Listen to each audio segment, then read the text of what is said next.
I wanted to, first of all, appreciate the work that you're doing. It's transforming our lives, my life. And you are also very nice in your appreciation of us, but we have to say to you, do you get it that you're the ones doing the work? You're out here in the contrast. You're out there sifting through it. You're out there launching the rockets of desire. We are all in this together, and your appreciation is truly felt by us and reflected right back to you. Thank you. I wanted to dialogue a little bit about teaching our kids to trust in their own guidance system. And I look at my daughters, and I think that they naturally do that. Good word. And we, as parents, meaning well, get in the way. And one of the key things you're indicating is to make a big deal when the child is in alignment. Not so much make a big deal, but take notice, amplify it back. In other words, when you give your attention to your child in your child's moment of alignment, you amplify it. And when you ignore your child not in alignment, you de-emphasize it, which is exactly what your child's inner being is doing. So you just make it easier for them to remember. When you try to take up the slack and make them feel good anyway, then you give them less reason to reach for that alignment. Then they try to align to you and to your attention rather than to their own call of source. You see, it's a big difference. And the worst part about that is that then as you've taught them to turn over their awareness of their guidance to you, then they have to replace you with a teacher and you with a lover and you with their peer groups, where if you have at very early ages taught them to feel the truth of that which is within them, now they're prepared for any environment that they will be in. Yes. Thank you. And you knew all of that when you asked the question. So where did you want to go beyond that? Thank you. As we want to, as parents, want to give them a foundation in their own guidance, how does religion play in that? Both my wife come from a Catholic upbringing, and I've also branched into more like Unity Church, and we have different preferences. And I'm wanting to reconcile. Your wife and you have different preferences? Well, let's say I had a different experience in the Catholic upbringing, and my mother actually pulled us out, and she started doing things like Unity Church, which are a little bit more in line with, or at least to me, in line with what you're teaching, law of attraction. And I didn't get that same message through my Catholic upbringing. And here we are, my wife and I are wanting to give them the right foundations, and we're not in a perfect alignment right now on that. And I wanted some advice on that. Your questions dovetail so beautifully, and we like the order in which you ask them, because when it is your desire to help your children maintain their awareness of their own guidance, then the religion that most people are trying to replace that with becomes an inconsequential discussion. In other words, most people go to church to try to find direction. And when your child has consciously understood that his life is causing him to launch rockets of desire, and that his emotion guides him toward the alignment of that, so that he is often fulfilled with the energy of who he really is, then he doesn't feel that empty feeling, and then he's not looking for something outside of himself in order to find it.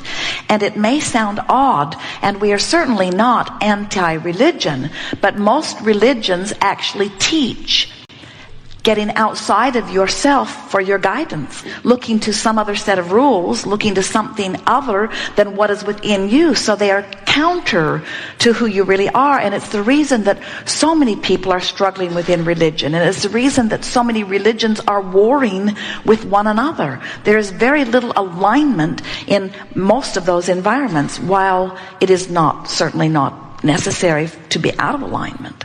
The next thing that we want to say to you is that it is not a troubling thing for two parents to have differing views about anything. Now, we know that most people would say, most guidance counselors, most family counselors would say, it's very important that parents be unified before they begin espousing to their children, otherwise there is confusion.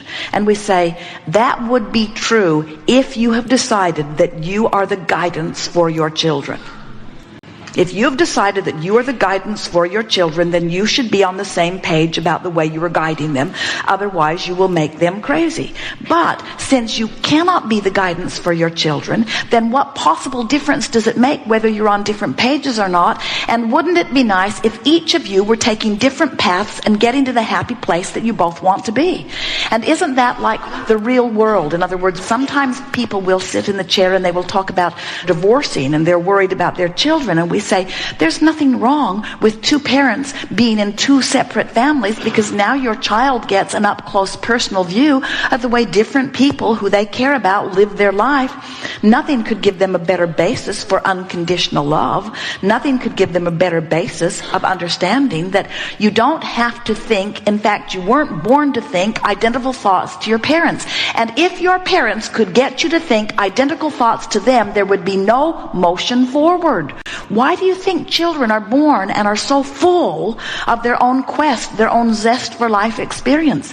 They weren't born to follow in your footsteps, so it doesn't matter if you and your partner have different footsteps. Your children weren't born to follow in your footsteps. So dance around and please yourselves, but don't worry about your children. But then, make up your mind, regardless of what anybody else is doing, and you can't control what your wife is doing, and we're not for a moment suggesting that you want to or need to. You just decide that you're going to be an example of someone who knows about your own guidance system, and that you're going to teach through the clarity of your example that by choosing thoughts on purpose, you can align to who you really are, so that you're demonstrating vitality and clarity and flexibility and stability. Let yourself be an example of connection to your child.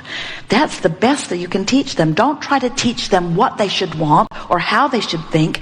Demonstrate alignment, you see, because they weren't born to create exactly what you created. And so many families want their children to create and to think just like they do. And we want you to understand you are really barking up the wrong tree. You're not going to get them to think like you. They were born in a different generation. Talk about a generation gap. There is a huge vibrational difference between the generation of your parents and you. And there's a huge difference in the vibration of the generation of your children and you. You are not ever going to get your children to see the world through your eyes. They were born in a different time.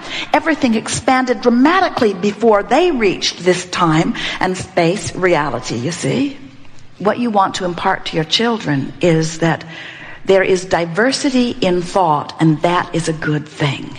Because out of diversity or difference in thought, there is always more expansion. And then demonstrate, when you have differences of opinion, how nice it is as you weigh all of the opinions, how often there is another conclusion that is made that you could not have arrived at if it were not for the difference of opinion.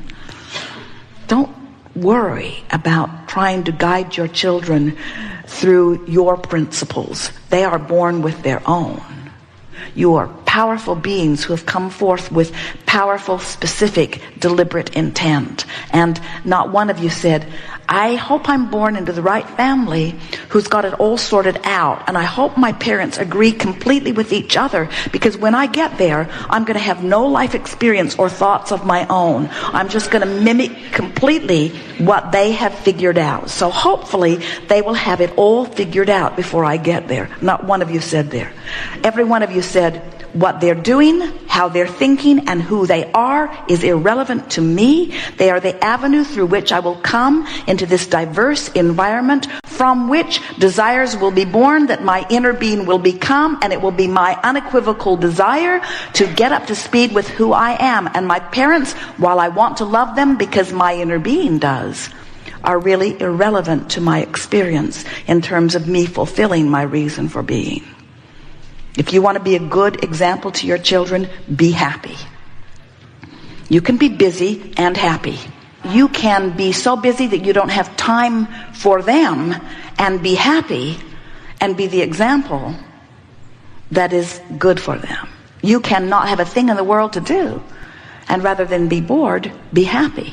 Use the power of your mind to tune yourself up. In other words, here is the message that we would like to give to all parents. See the world through the eyes of Source. And as your children view you, they will be inspired to see the world through the eyes of Source. No better parenting than that. And if you're not doing it for a moment, don't freak out. Just do it as best you can. Be tuned in, tapped in, turned on. Play the tuned in, tapped in, turned on game. In other words, let everybody know that that's your intention, and be real with them. When you don't feel good, don't pretend that you do, because nothing's worse for your children than to see a smile on your face and feel the vibration of disconnection. That's what confuses them and disorients them. You wouldn't be so tired of seeing the empty gas gauge that you just decide to put a happy face sticker on your gas gauge. There. That's a lot better. You want to know if your tank is empty. And so be real with your children. If you don't feel good, say to them, I'm not feeling very good, and it's because I've been thinking thoughts that don't let me feel good. And it's all up to me to get feeling better.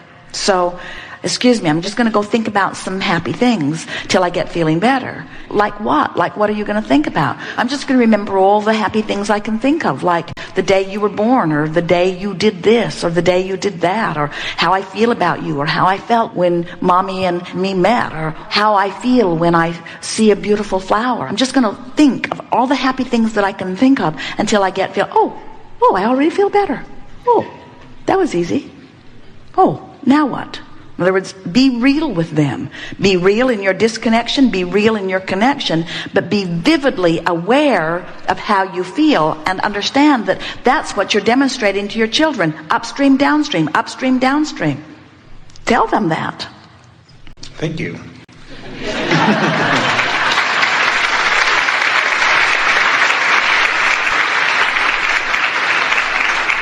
There are a lot of people that find in religion many downstream feelings. It's something lovely about going to an environment where there are other sort of like-minded people.